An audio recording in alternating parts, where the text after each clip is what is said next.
Hello dear student, welcome to our channel Economics Study Point. Today I will provide detailed syllabus of IGNOU MA Economics first year.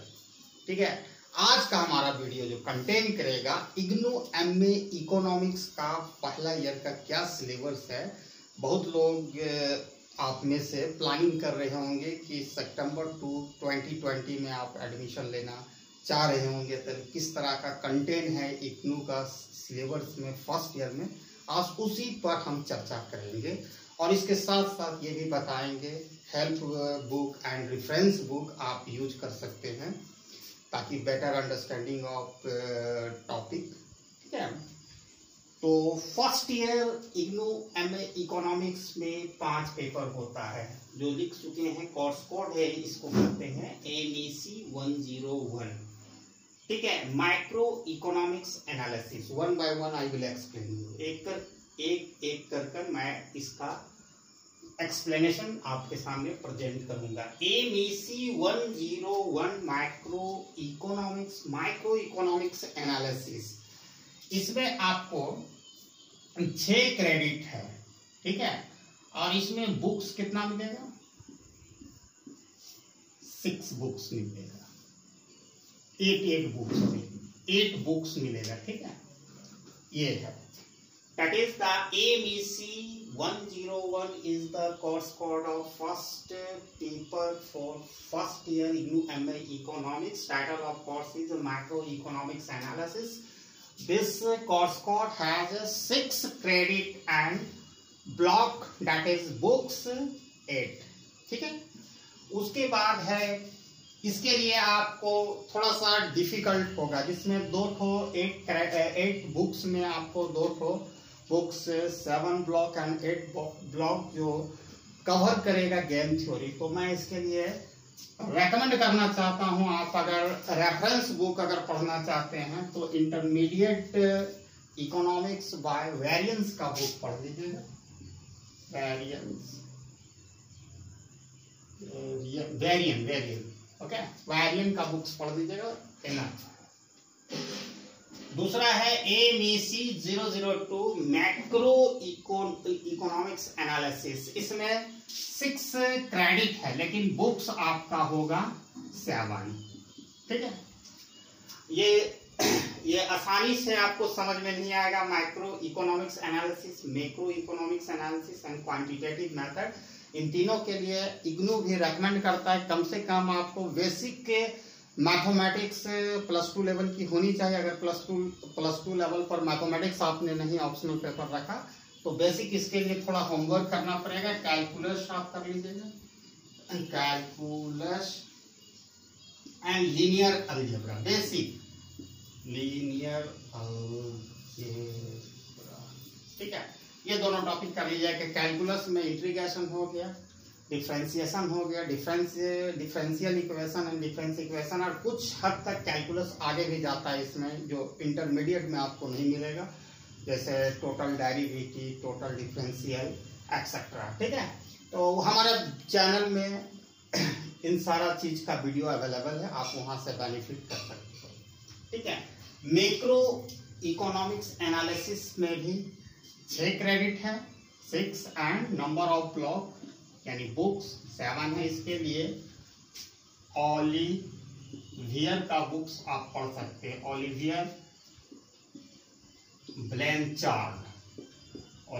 ब्लैंचार्ड, जो इसका title of books का नाम होगा macro economics bye Olivier ब्लैंचार्ड का पढ़ सकते हैं, तो आपका पूरा कॉन्सेप्ट क्लियर कर देगा। और थर्ड है, और इसके अतिरिक्त आप अगर फर्दर पढ़ना चाहते हैं तो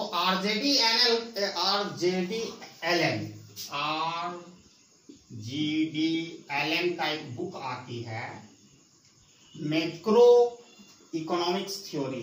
ठीक है, आप उसको पढ़ लीजिएगा, पूरा मैथमेटिकली टर्म को अच्छा से समझ पाइएगा। ठीक है, थर्ड है MEC 103 क्वांटिटेटिव मेथड। इसमें भी 6 क्रेडिट, नंबर ऑफ बुक 6 है।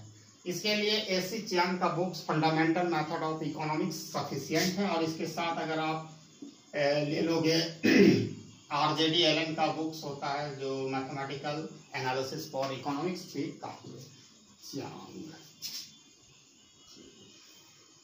ठीक है। दूसरा है ABC 004 economics of growth in development.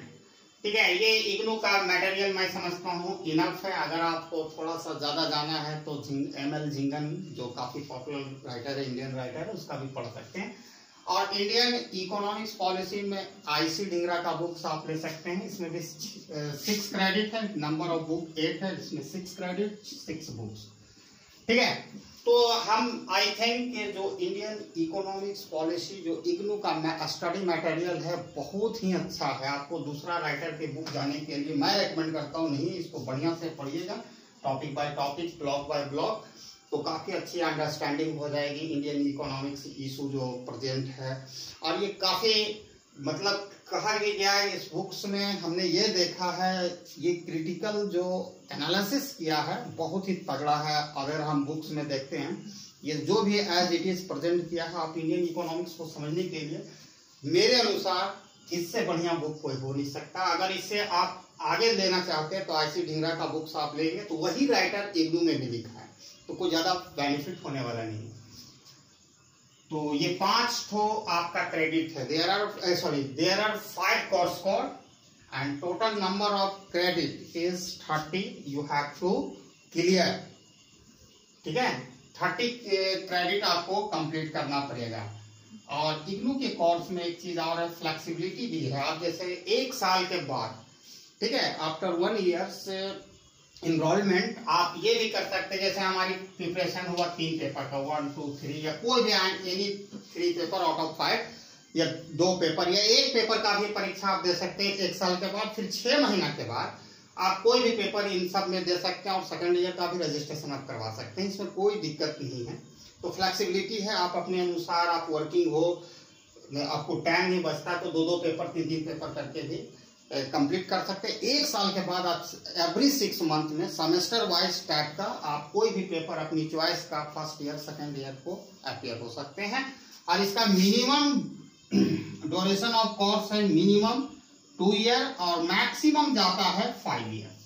ठीक है, और फी स्ट्रक्चर अराउंड 8000 ऑलमोस्ट है, कुछ बढ़ाया है। पहले 7200 और 7400 था, फर्स्ट ईयर 7400 और सेकंड ईयर 7200। अब हमको लगता है कि 8200 या 8000 ऑलमोस्ट यही 8000 के लगभग है। तो और सेकेंड ईयर का जो भी कोर्स कंपलसरी कोर्स है और कुछ ऑप्शनल कोर्स है उसकी वीडियो मैं प्रेजेंट करूंगा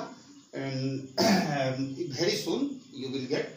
ठीक है, तो यही थी जानकारी। आप अगर नए हैं, पहली बार मेरे इस चैनल में आए तो सब्सक्राइब कीजिए, लाइक कीजिए और आप ज़्यादा से ज़्यादा इस वीडियो को फैलाइए। एंड इन सब वीडियो का 1 और 3 का खासकर हमारा चैनल में बहुत सारे जो एक्चुअल टर्म एग्जामिनेशन जो इग्नू का पेपर होता है, जिसमें परीक्षा क्वेश्चन पेपर को टर्म एग्जामिनेशन जो क्वेश्चन पेपर का बहुत सारे वीडियो का सलूशन हमारे चैनल पर अवेलेबल है, आप उसको एंजॉय कीजिए। And thanks for watching my video till and. जय हिंद।